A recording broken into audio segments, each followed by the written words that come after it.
Selamat sore pemirsa, kabar Merah Putih kembali menjumpai Anda. Beragam kabar seputar aktivitas dan kebijakan Presiden Prabowo Subianto dan jajaran Kabinet Merah Putih akan kami hadirkan selama 30 menit ke depan. Bersama saya Prita Zega, inilah kabar Merah Putih selengkapnya.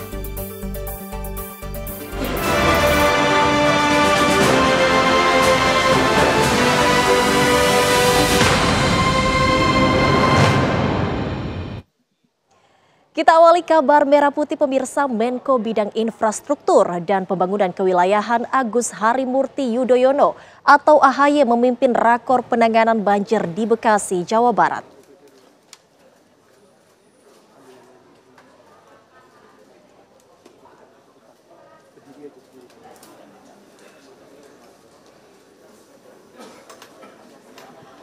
Rakor ini juga turut dihadiri oleh Menko PMK Pratikno serta Kepala BNPB Legend TNI Suharyanto, serta jajaran pemerintah Kota Bekasi. Dalam kesempatan ini, AHY mengimbau pemerintah pusat dan daerah untuk bekerja sama dalam penanganan banjir di wilayah Jabodetabek. Selain itu, AHY mengatakan akan menghadirkan Kementerian ATR BPN untuk mencari tahu apakah ada ketidaksesuaian penggunaan lahan yang berdampak pada bencana banjir. Sementara Menko PMK Pratikno mengatakan proses tanggap darurat masih terus berjalan dan pemerintah berjanji akan segera memperbaiki infrastruktur yang rusak akibat banjir. Kita lakukan berbagai upaya termasuk pembangunan dan penguatan tanggul-tanggul. Tapi ingat, ini juga bukan hanya di hilirnya, tetapi justru kita harus pastikan di hulunya ini juga harus ditertibkan. Kita harus semakin menertibkan tata ruang, termasuk juga penggunaan lahan yang tidak sesuai. Tidak boleh ada bangunan atau hunian di aliran sungai, kemudian juga sembarangan, padahal itu semua yang menjaga lingkungan kita termasuk keselamatan masyarakat yang ada di Bekasi ini. Membahas lebih detail baik itu pelaksanaan tanggap darurat maupun rehabilitasi. Sebagaimana kita ketahui, tanggap darurat masih terus berjalan, jadi masih ada yang mengungsi, kemudian masyarakat yang di rumahnya masing-masing juga membutuhkan bantuan. Kemudian kita masuk juga pada saat yang sama di tahap untuk rehabilitasi infrastruktur, terutama layanan publik seperti jembatan yang putus, sekolah yang belum bisa dimanfaatkan, semuanya itu juga harus dipulihkan. Dan ini tadi kita membahas detail mengenai itu. Pemirsa, dampak banjir besar di wilayah Kota Bekasi pada Selasa lalu selain merendam pemukiman warga, juga berdampak pada jalan raya menuju Kembang Pratama amblas. Pemkot Bekasi memperkirakan perbaikan jalan amblas sebesar 3 miliar rupiah. Beginilah kondisi jembatan Kembang Pratama yang terputus akibat amblasnya jalan raya Kembang Pratama di Kecamatan Rawalumbu, Kota Bekasi. Jalan amblas ini salah satu dampak kerusakan akibat banjir besar pada Selasa lalu. Jembatan yang membentang di atas Sungai Bekasi ini terputus akibat jalan amblas lebar 7 meter. Pemerintah Kota Bekasi memperkirakan perbaikan jalan amblas ini menelan anggaran hingga 3 miliar rupiah.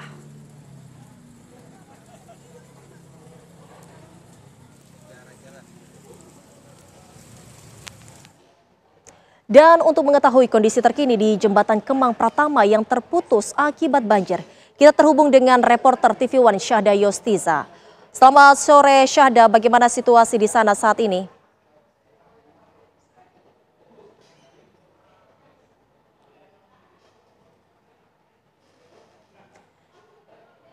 Ya, pemirsa, kita akan melihat ini Kejaksaan Agung dan juga Pertamina menggelar keterangan pers bersama terkait kasus korupsi tata kelola minyak.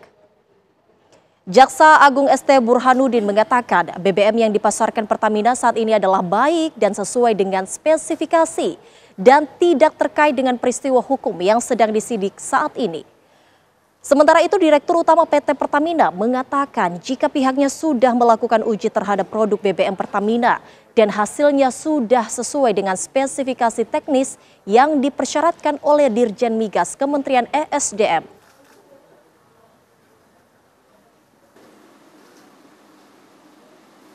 bahwa benar ada fakta hukum yang menyatakan bahwa Pertamina Patraniaga melakukan pembelian dan pembayaran terhadap BBM atau RON 92, namun yang diterima adalah BBM RON 88 atau 90, dan selanjutnya dilakukan penyimpanan di depo milik PT Orbit Terminal Merak dan dilakukan blending sebelum didistribusikan atau dipasarkan. Namun perlu kami tegaskan bahwa perbuatan itu dilakukan oleh segelintir oknum yang saat ini telah dinyatakan tersangka dan ditahan, dan tindakan itu tidak terkait dengan kebijakan yang ada di Pertamina.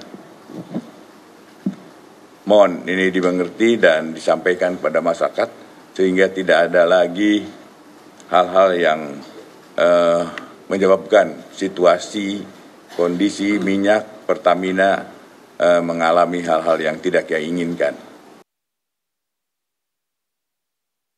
Kami juga kembali meyakinkan kepada masyarakat, antara lain ada yang bertanya, apakah kami memberi Pertalite di jalur Pertalite, apakah itu diisi oleh Pertalite?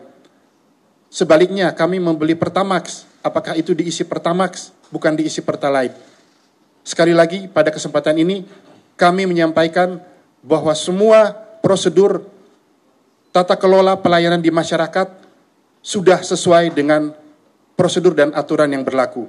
Dengan demikian, masyarakat tidak perlu khawatir, masyarakat tidak perlu cemas bahwa produk yang berada di SPBU Pertamina sudah sesuai dengan standar spesifikasi teknis.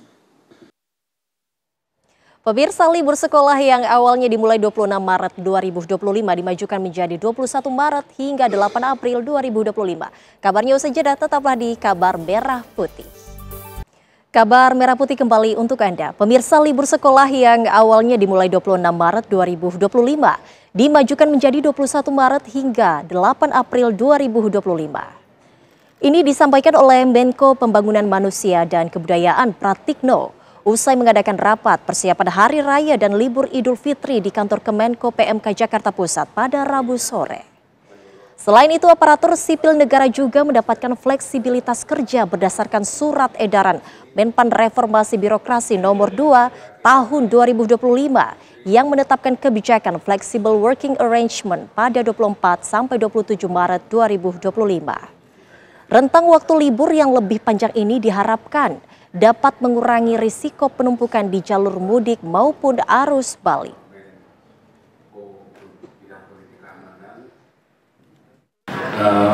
Mengenai jam belajar atau libur sekolah bagi sekolah dan madrasah selama bulan Ramadan yang awalnya mulai tanggal 24 ya, kita mulai lebih awal yaitu tanggal 21 Maret. Jadi tanggal 21 Maret itu sudah mulai libur sekolah dan madrasah dan nanti masuk tanggal 9.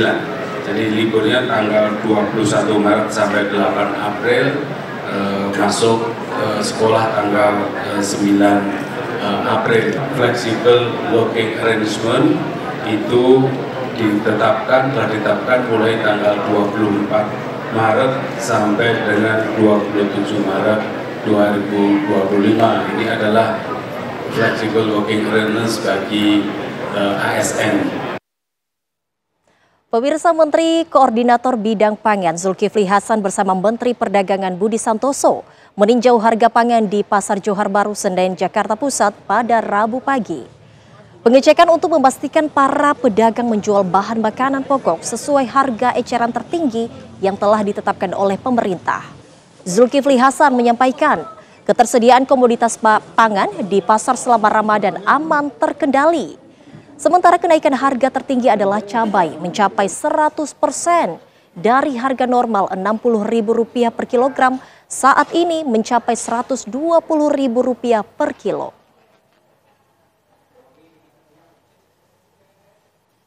Harganya stabil, yang pedas memang satu itu ya, nah, itu pedas memang, harganya pedas itu cabai. Tapi yang lain-lain ya sama sesuai dengan harga HET, dan yang semua tadi saya tanya kabar gembira dan membuat kita tenang.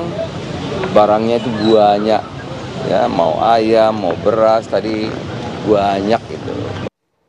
Pemirsa, Satgas Pangan sidak ke pasar tradisional dan gudang persediaan 9 bahan pokok di Labuan Bajo, Nusa Tenggara Timur. Satgas menyambangi pasar tradisional Batu Cermin, Waikesambi, Labuan Bajo, dan beberapa tempat lainnya. Sidak bertujuan untuk memantau kenaikan harga dan persediaan bahan baku selama bulan Ramadan. Untuk pekan pertama Ramadan belum ditemukan kelangkaan bahan pangan. Sementara pada Ramadan kali ini, Perum Bulog Labuan Bajo menyerap 86 ton beras dari petani lokal.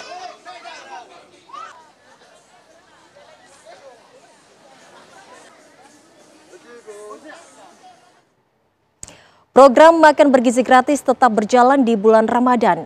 Namun menu makan bergizi gratis selama Ramadan tidak lagi berupa nasi, tetapi diganti dengan makanan yang dapat dibawa pulang untuk dikonsumsi saat berbuka puasa.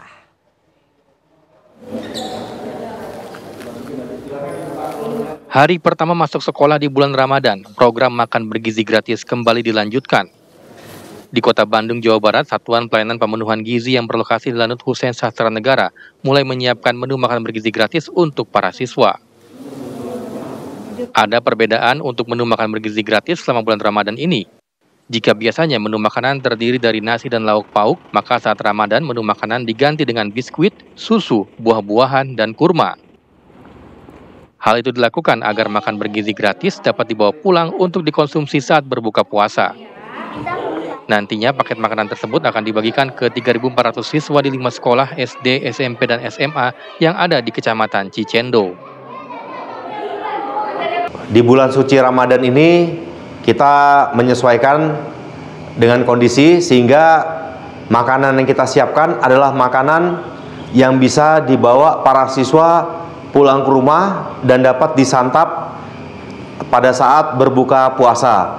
Namun gizi yang kita berikan tetap terukur seperti pada saat bukan di bulan suci Ramadan, yakni di atas 550 kalori setiap harinya. Di Magetan, Jawa Timur, sebanyak 2.067 siswa di sejumlah sekolah kembali mendapat paket makan bergizi gratis.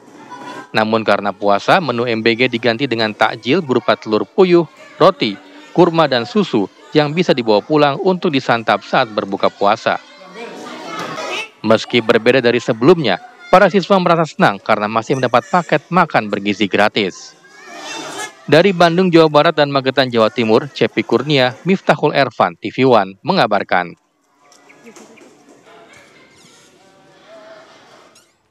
Pemirsa, pemerintah bersama Asosiasi Retail menggelar pesta diskon bertajuk Bina Lebaran yang dimulai tanggal 14 sampai 30 Maret 2025 mendatang. Kabarnya sesaat lagi, tetaplah bersama kami di Kabar Merah Putih.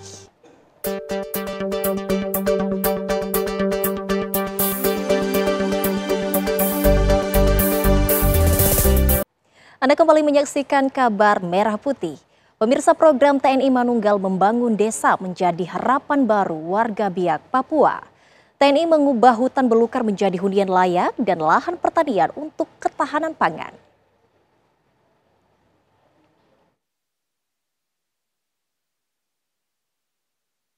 TNI bersama warga dan Polri bahu-membahu mengubah hutan belukar di pelosok timur Indonesia menjadi perumahan layak huni, tepatnya di perbatasan Kabupaten Biak Numfor dan Kabupaten Supiori, Kampung Busdori, Distrik Swandime, Papua. Ini adalah bagian dari program TNI Manunggal Membangun Desa TMMD ke-123. Bukan sekedar pembangunan fisik, tetapi juga kisah pengorbanan, keteguhan, dan pengabdian tanpa pamrih. Untuk menjangkau wilayah tersebut, petugas gabungan harus melalui 2 jam perjalanan darat yang menantang, akses sinyal yang nyaris tak ada, serta medan yang baru dibuka setelah bertahun-tahun ditinggalkan. Saat ini 10 unit rumah tipe 45 dalam proses pembangunan, juga program ketahanan pangan melalui pertanian, peternakan, dan perikanan. TMMD 123 ini tidak hanya kita membangun 10 unit rumah layak huni, tapi kami juga membangun bagaimana ketahanan pangan yang ada di kampung. Ini menindaklanjuti dari program Bapak Presiden Prabowo Subianto, dan kami juga mendapat arahan langsung dari pimpinan kami. Kami membentuk bagaimana ketahanan pangan terpadu yang ada di kampung sehingga masyarakat bisa mandiri dalam mengelola ketahanan pangan dan menciptakan suasana pangan kampung. Pembangunan di Papua adalah kolaborasi antara pemerintah daerah bersama TNI yang didukung oleh masyarakat. Pembangunan yang dilaksanakan melalui partisipasi TNI adalah untuk membantu kesulitan masyarakat. Salah satunya adalah melalui TMMD yang dilaksanakan setiap tahun. Melalui program TMMD, TNI tidak hanya membangun infrastruktur, tapi juga meletakkan fondasi bagi kesejahteraan masyarakat jangka panjang dengan rumah yang layak, akses air bersih, dan ketahanan pangan. Dari pihak Papua, Hendy Indrajaya, TV One mengabarkan. Pemirsa, pemerintah bersama Asosiasi Retail menggelar pesta diskon bertajuk Bina Lebaran yang dimulai tanggal 14 hingga 30 Maret 2025 mendatang. Menteri Perdagangan Budi Santoso meninjau stand produk UMKM di Pusat Perbelanjaan Sarinah, Tamrin, Jakarta Pusat.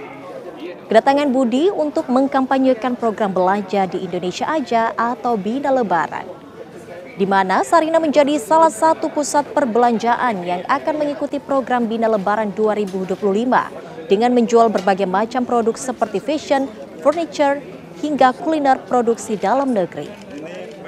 Menurut Budi, pesta diskon bertajuk Bina Lebaran bakal dilaksanakan mulai tanggal 14 hingga 30 Maret 2025 mendatang dengan harapan dapat meningkatkan daya saing produk-produk UMKM tanah air jelang Lebaran. Rencananya pesta diskon tersebut bakal diikuti oleh 600 mal di seluruh Indonesia.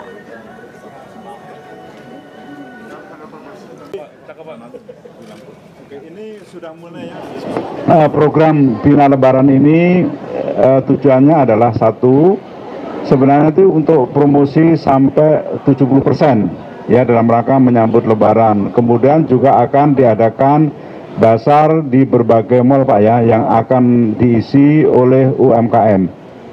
Nah, targetnya naik 15 dari sebelumnya kan 25,4 triliun Pak ya. Nah, targetnya menjadi sekitar 36,3 triliun, jadi 15%. Pemirsa, kabar tadi menutup jumpa kita di Kabar Merah Putih sore ini. Sesaat lagi Anda akan menyaksikan Damai Indonesia. Saya Prita Zega dan seluruh kru yang bertugas pamit. Terima kasih. Sampai jumpa.